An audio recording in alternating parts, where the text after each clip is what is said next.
Just to show you the three peaks that we conquered like badasses. There you go, one in the foreground, one slightly covered behind the clouds on the left behind, and one on the right, the big one, the 1300 meter bad boy.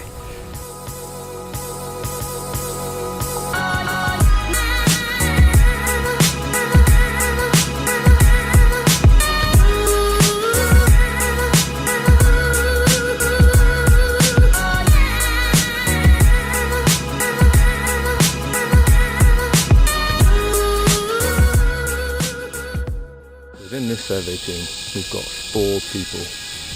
Each one of these 4 people has a very specific role to undertake during these surveys. And it's my responsibility to look up in the trees and see if I can see any silent hornbills or any couscous lurking behind leaves on the ends of branches. We have the data recorder, so any observation that gets recorded will then be transcribed and written onto the data sheet by her. And then after her, you have the compass bearer. The compass bearer's responsibility is probably quite clear already, so we'll brush over here. The person in the front has to be responsible for navigating and opening the path. Opening the path means that essentially that when you're hiking through the jungle, there's no clear-cut way forward. Often your way is barred by vegetation, branches, roots, fallen tree trunks. They also have to try and pick the most easily navigated route, which means, you know, following the contours of the land, the topography as much as best possible to make it easier. So there's a lot of decision making going on whilst wielding a machete, whilst, yes. And then obviously on top of all those roles, everyone is responsible for trying to protect the Yaki. And everyone is keeping an ear out for those fairly distinctive vocalizations that the Yaki make now. 1,345 meters from sea level. There's no path to hack our way the whole way. And yeah, now we have about 3 hours before it gets dark to get back to camp, and it took us about 5 hours to get here, so yeah, it's a little bit disconcerting there. No monkey so far, but absence of evidence is not evidence of absence, so there we go, on we go. Greetings, day 4, it's Thursday today. We've been going since Monday. It's probably the 3rd day since we've been doing surveys after the sort of first day and a half of walking in and setting up a base camp.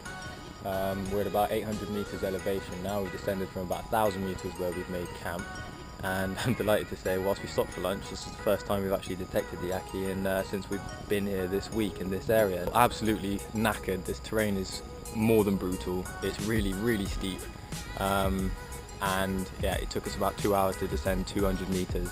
Now we've got the tantalizing prospect of having to make our way back up again soon. So yeah, please do wish us luck. That's the hornbills in the background. Even when they're not making that loud call and they fly above you, the sound of the air whooshing through their primary feathers is so loud. It's being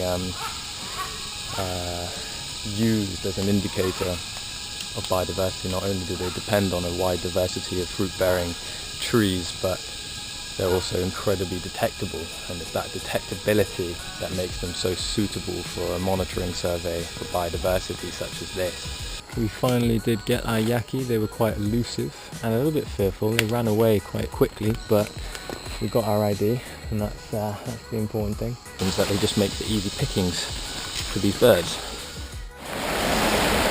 So here we are at the end of day 4, week 3, only tomorrow left.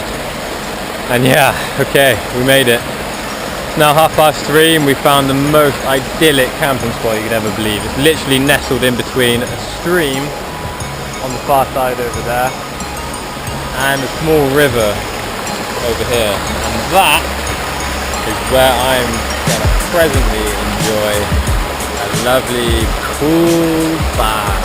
Oh yes, but for now,